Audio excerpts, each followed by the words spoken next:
حدیث نمبر 45، بھلائی کرنا۔ عن جابر بن عبد اللہ رضی اللہ عنہما عن النبی صلی اللہ علیہ وسلم قال کل معروف صدقہ۔ کتاب الادب۔ جابر بن عبداللہ رضی اللہ عنہما نبی کریم صلی اللہ علیہ وسلم سے روایت کرتے ہیں، آپ صلی اللہ علیہ وسلم نے فرمایا ہر بھلائی صدقہ ہے، ہر نیکی صدقہ ہے۔ صدقے کا اتنا وسیع مفہوم، کل معروف صدقہ، اس میں نیکی کا حکم دینا، برائی سے روکنا، ہر طرح کی خیر و بھلائی کے کام، کسی کے لیے آسانی کرنا، کسی کی مدد کرنا، کسی کی تکلیف دور کرنا، یعنی جو بھی اچھا کام ہے وہ صدقہ شمار ہوتا ہے۔ اپنے مال سے کسی کی مدد کرنا، اپنی جان سے کسی کی خدمت کرنا، اپنے عہدے، اپنے جاہ، اپنے سٹیٹس کے ساتھ کسی کے لیے آسانی پیدا کر دینا، یہ سب اس میں آ جاتا ہے۔ تو اچھے اخلاق کا ہر کام نیکی ہے، چاہے وہ امیر کے ساتھ کرو یا فقیر کے، یاد رکھے، کیونکہ ہمارے ایک کانسیپٹ یہ بھی ہے کہ نیکی شاید وہ ہے جو فقیر کے ساتھ کی جائے، اس کو ہم نیکی سمجھتے ہیں۔ جو کسی امیر کے ساتھ کی جائے، کسی صحت مند کے ساتھ کی جائے، کسی رشتہ دار کے ساتھ کی جائے، کسی گھر والے کے ساتھ کی جائے، اس کو تو ہم نیکی نہیں سمجھتے۔ تو اپنے ہی گھر میں اپنے شوہر کی خدمت، اپنے ہی بچوں کا خیال، یہ سارے بھی نیکی کے کام ہیں جن میں آپ اپنے آپ کو تکاتے ہیں۔ نیت سیدھی کرنے کی ضرورت ہے۔ پھر اسی طرح نیکی کا کوئی کام حقیر نہ سمجھنا کہ یہ تو میری شان کے مطابق نہیں، یہ تو چھوٹا سا کام ہے، میں تو بڑے کام کروں۔ بہت سے لوگ اسی کشمکش میں کچھ بھی نہیں کر پاتے کیونکہ وہ بڑے بڑے کاموں کا خواب دیکھتے رہتے ہیں، اور چھوٹے چھوٹے جو اپرچونٹیز یا فرصتیں ان کو ملتی ہیں ان کو اویل نہیں کرتے۔ نبی صلی اللہ علیہ وسلم نے فرمایا کسی نیکی کو حقیر نہ سمجھا کرو، اگرچہ کسی کو ایک رسی ہی دو یا کسی کو جوتے کا تسمہ ہی دو، کیونکہ اس وقت ڈیسپریٹ ہے وہ اس کے لیے۔ پھر اسی طرح حشاش بشاش چہرے سے ملنا، خوش ہو کے ملنا دوسروں کو، یہ بھی نیکی ہے۔ سچائی اختیار کرنا نیکی ہے، سچ نیکی کی طرف رہنمائی کرتا ہے، بلکہ نیکیوں میں دروازہ کھول دیتا ہے، اور نیکی جنت کی طرف لے جاتی ہے، اور آدمی سچ بولتا رہتا ہے تاکہ اللہ کے یہاں صدیق لکھا جاتا ہے۔ پھر اسی طرح کسی کو کھانا یا پینا کوئی دے دینا، کسی کو پانی کا ایک گھونٹ پلا دینا بھی صدقہ ہے، یہ بھی حدیث کے الفاظ ہیں۔ پھر اسی طرح تمہارا اپنے ڈول سے بھائی کے ڈول میں پانی ڈال دینا صدقہ ہے۔ کنویں سے پانی نکال رہے ہیں، اپنے لیے نکالا تھا، دیکھا کوئی بچہ کھڑا ہے، اس کو پانی ڈال دینا۔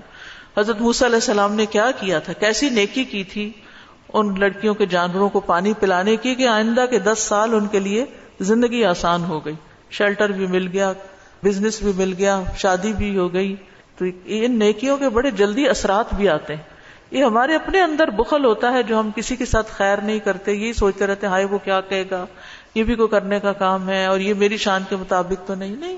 جو موقع ملے جہاں ملے بس کرتے چلے جاؤ۔ پھر اسی طرح کسی بھی طرح کسی کی مدد، مثلا کسی کی سواری میں مدد، کسی کو لفٹ دے دینا، کوئی سوار ہو نہیں پا رہا اس کو سوار کرا دینا، کوئی سیڑھی سے نہیں اتر پا رہا ہاتھ پکڑ لینا، کسی کا سامان اٹھا کے گاڑی میں رکھوا دینا، یہ سب صدقے کی قسمیں ہیں، سب نیکی ہے۔ کسی کو رستہ بتا دینا، بعض اوقات تم کہتے ہیں ہائے میرا وقت ضائع ہوگا، میں اس کے ساتھ سر کپاؤں، ادھر رائٹ مڑو لیفٹ مڑو، نہیں، یہ بھی ایک نیکی، یہ بھی صدقہ ہے۔ پھر اسی طرح قرض دینا اگر ضرورت مند ہے کوئی، نبی صلی اللہ علیہ وسلم نے فرمایا ہر قرض صدقہ ہے۔ قرض کی وصولی میں مہلت دینا یہ بھی صدقہ ہے، اور اگر یہ کر نہ سکیں تو ایک کام اگر کر لیں تو وہ سارا ہی صدقہ ہو جائے گا، اپنے شر سے دوسروں کو بچانا، اپنی ذات سے کسی کو تکلیف نہیں دینا۔ پھر حدیث نمبر 46 ہے صلہ رحمی۔ ان انس بن مالک ان رسول اللہ صلی اللہ علیہ وسلم قال من احب ان يبسط له في رزقه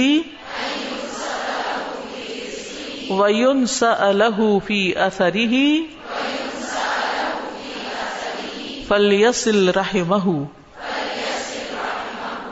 انس بن مالک رضی اللہ عنہ سے روایت ہے کہ رسول اللہ صلی اللہ علیہ وسلم نے فرمایا جو پسند کرتا ہے کہ اس کے رزق میں فراخی ہو اور اس کے نشان قدم باقی رہیں تو اسے چاہیے کہ وہ صلہ رحمی کرے۔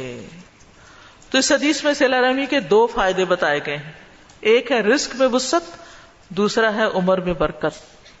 ایک اور حدیث میں 2 مزید فائدے بھی ذکر ہوئے ہیں کہ ایسے شخص سے رشتہ دار محبت کرتے ہیں اور مال میں اضافہ ہوتا ہے، زندگی میں برکت ہوتی ہے. اب یہ عمر میں برکت اور رزق میں اضافے کا مطلب کیا ہے؟ اس کی علماء نے کئی ایک توجیحات کی ہیں. ایک یہ ہے کہ صلہ رحمی کرنے والے کی عمر میں حقیقت کے اعتبار سے اضافہ ہوتا ہے.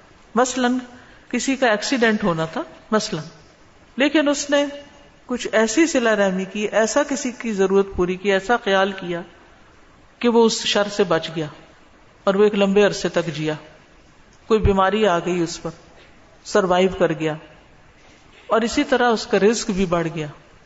پہلے ہاتھ تنگ تھا، جب تنگی میں بھی اس نے دینا شروع کیا، دوسروں کا خیال رکھا، اپنے سے زیادہ محتاجوں کا، تو اللہ نے اس کے رزق میں بھی وسعت پیدا کر دی، اولاد کو قابل بنا دیا، یا اچھی جاب مزید مل گئی، یا اسی طرح کے اور وسائل میں اضافہ ہو گیا. تو حقیقی معنوں میں ٹینجیبل اضافہ. ایک معنی یہ بیان کیا گیا کہ اس کی عمر میں برکت ہوتی ہے کہ چیز تو اتنی ہے لیکن اس کا فائدہ بڑھ جاتا ہے، کہ ایسے شخص کے اوقات ضائع نہیں ہوتے. عمر تو مثلا 40 سال ہے تو 40 ہی ہے. جیسے کئی علماء کرام ہیں، ہماری امت کے علماء گزرے ہیں جنہوں نے چھوٹی چھوٹی عمر میں بہت بڑے بڑے کارنامے کیے، تو ان کی عمروں میں برکت ہوئی. تھوڑے وقت میں زیادہ کام کر لینا، زیادہ نیکی کر لینا. اب دیکھیے 24 گھنٹے کا دن تو سب کو ملتا ہے، لیکن کچھ لوگ کیا کچھ کر جاتے ہیں ایک ہی دن میں، کتنے کتنے کام کر جاتے ہیں.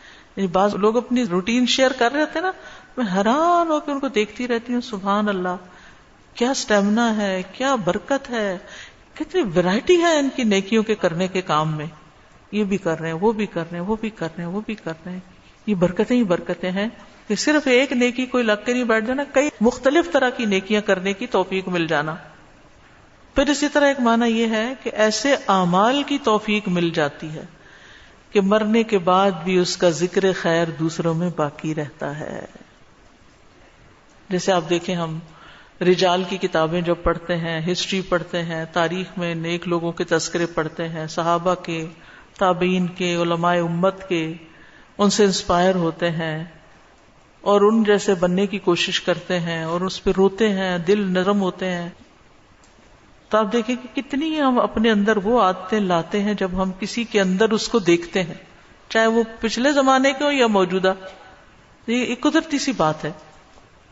تو یہ ان لوگوں کی زندگیوں میں برکت ہوئی کہ وہ صرف اس دور میں نہیں جیے، وہ آج بھی جی رہے ہیں، وہ مرے نہیں ہیں، ان کا ذکر خیر زندہ ہے، ان کے ناموں پہ نام رکھے جاتے ہیں. کتنے لوگوں کا نام عمر ہے، کتنوں نے عثمان نام رکھا، کتنوں نے بلال رکھا، کتنوں نے عائشہ رکھا، فاطمہ رکھا، خدیجہ رکھا، آسیہ رکھا، مریم رکھا. کس کثرت سے آئی ہے نا. تو وہ جب بھی نام لیتے ہیں تو وہ ان کا ذکر خیر ہی ایک طرح سے ہو جاتا ہے نا. تو اللہ نے ان کا ذکر خیر باقی رکھا. بڑی سعادت کی بات ہے کہ کسی کا ذکر خیر باقی رہے. ورنہ عموماً تو لوگ سامنے کچھ تھوڑی بہت اچھی بات کرنے تو کوئی ذرا سا چلے جائے تو پیچھے سے پھر اس کی برائیاں شروع کر دیتے. تو ہم سوچیں ہمارے خاندانوں میں ہمارا کیا مقام ہے.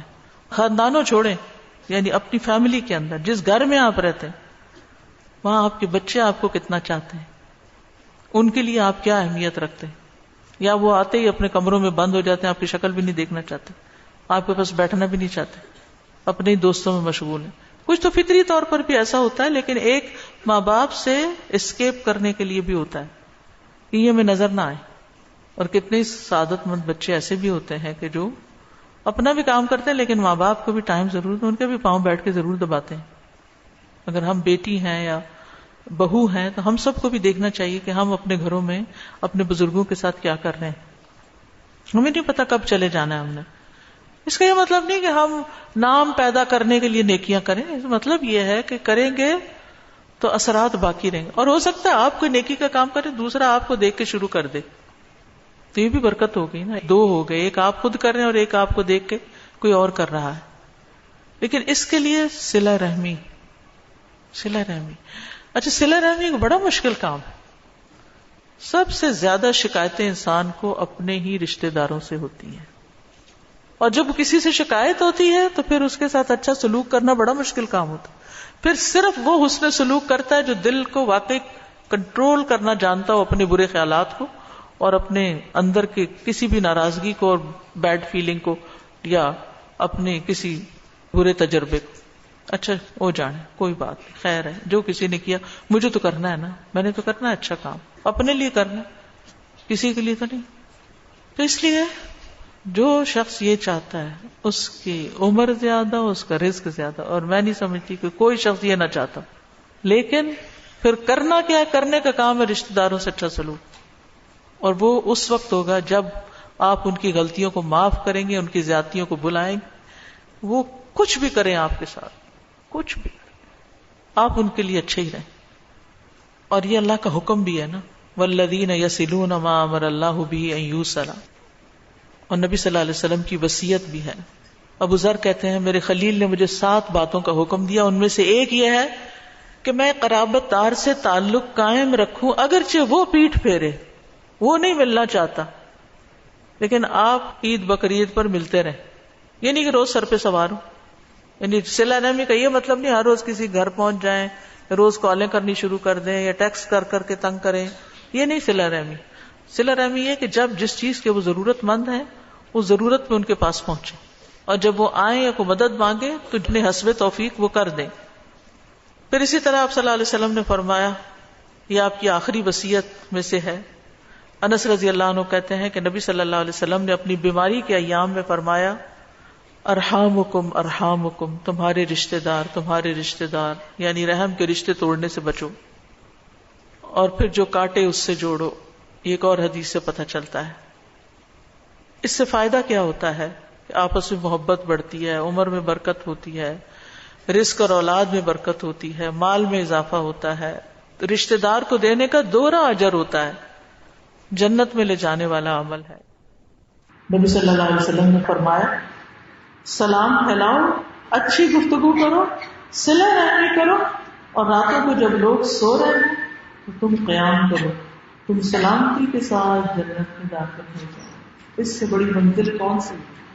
جنت سے بڑی بھی کوئی چیز ہے، اور اس سے بھی بڑی کوئی کامیابی ہے کہ انسان وہاں پہنچ جائے، لیکن اس کے لیے یہ کام کرنا ہے. حدیث نمبر 47 ہے بیوہ اور مسکین کی خبرگیری کی فضیلت، یعنی رشتہ داروں کے بعد پھر بیوہ اور مسکین وغیرہ کا خیال رکھنے کا حکم ہے. عن ابی ہریرہ رضی اللہ عنہ قال قال النبی صلی اللہ علیہ وسلم الساعی علی الارملۃ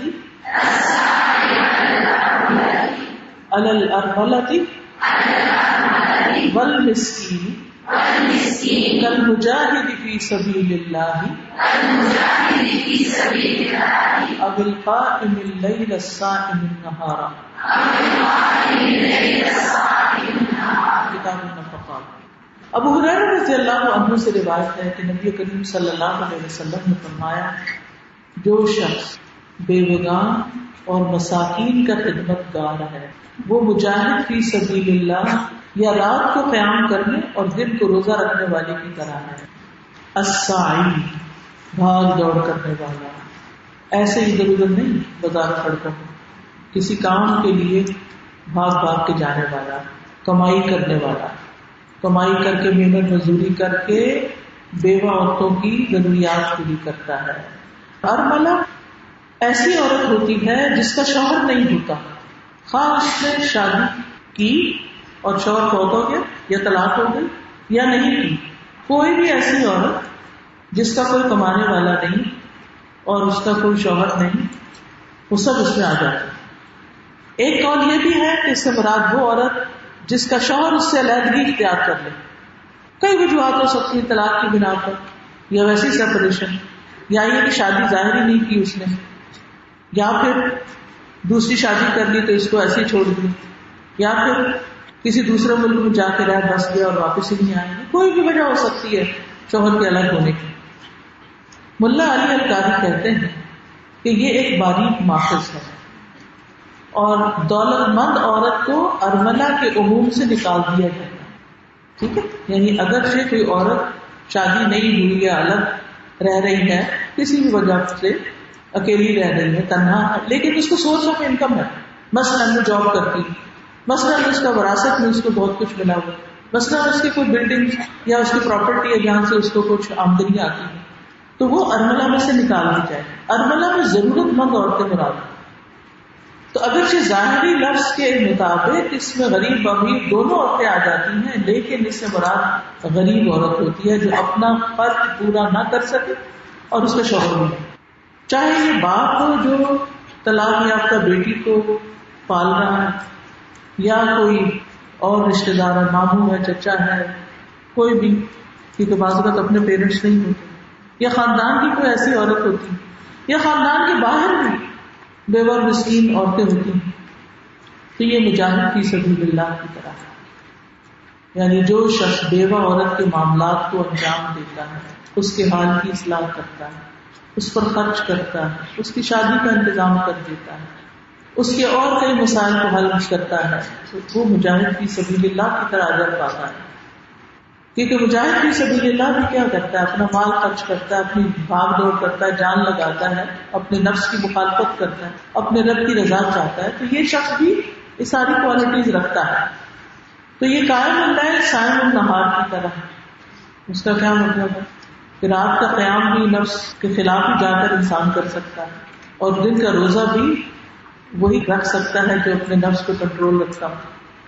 تو ہمارا دین، ہمارا معاشرہ عورت کے اس حق کو بھی اجاگر کر رہا ہے جس کا کوئی نہیں.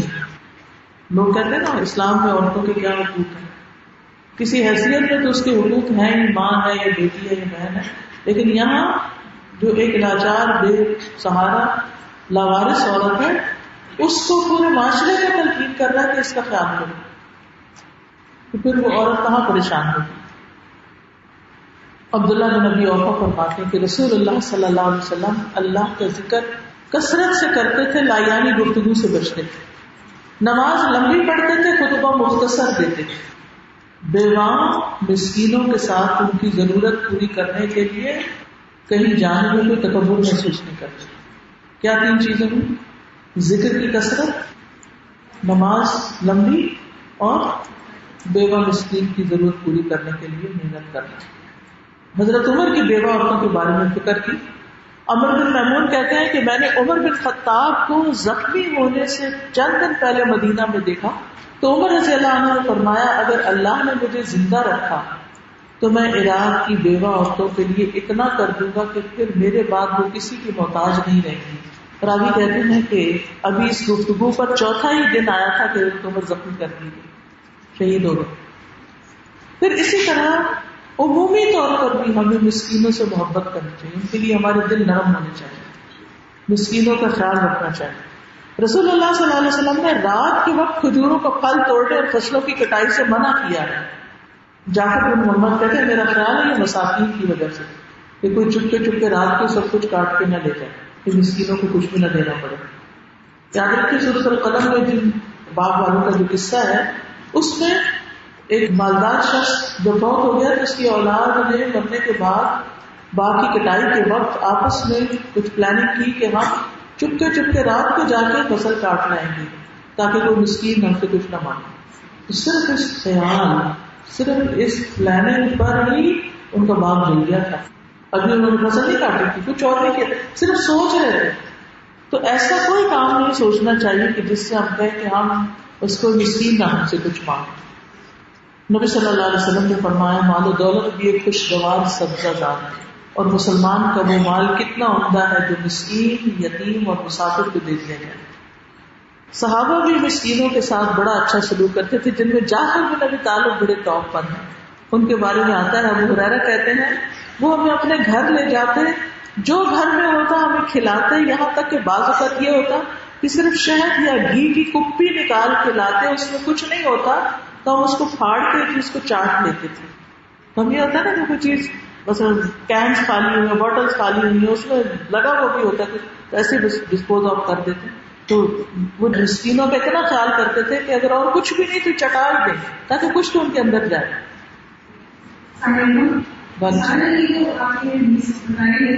جس میں عجز ہے بہت زیادہ ہے، نہ آپ کی بیدار آپ کو ایمان ہونے کا ہوگا. اگر کچھ شخص وہاں کہاں بیٹھا ہوں تو کل بھی ہم نے پڑھا تھا ایمان کے بغیر کوئی چیز قبول نہیں، اور قرآن مجید میں نماز کو بھی ایمان کہا گیا ہے. تو ایمان شرط ہے، فرائض اپنی جگہ، اس کے بعد یہ چیزیں آتی ہیں. یعنی کسی ایک حدیث کو لے کے آئسولیٹ کر کے ہم مفہوم نہیں نکال سکتے. اگر کوئی پوچھا سنتا ہو تو اس کے لیے بولنا نہیں سکتا. جی بالکل ہوتا ہے. زیادہ رشتے داروں کے ساتھ بھی جو ہے مشکل ہوتا ہے معاملہ کرنا، اور کئی دفعہ ایسی ایسی چیزیں کافی ہوتی ہے نہیں سنی جاتی ہے، اس میں بھی لگتا ہے مجھے ایسا لگتا ہے کہ جیسے میں تو مجھ سے ملتی ہوں اچھی طرح سب کوئی بات نہیں، نہیں یہ منافقت نہیں ہوتی، یہ صبر ہے.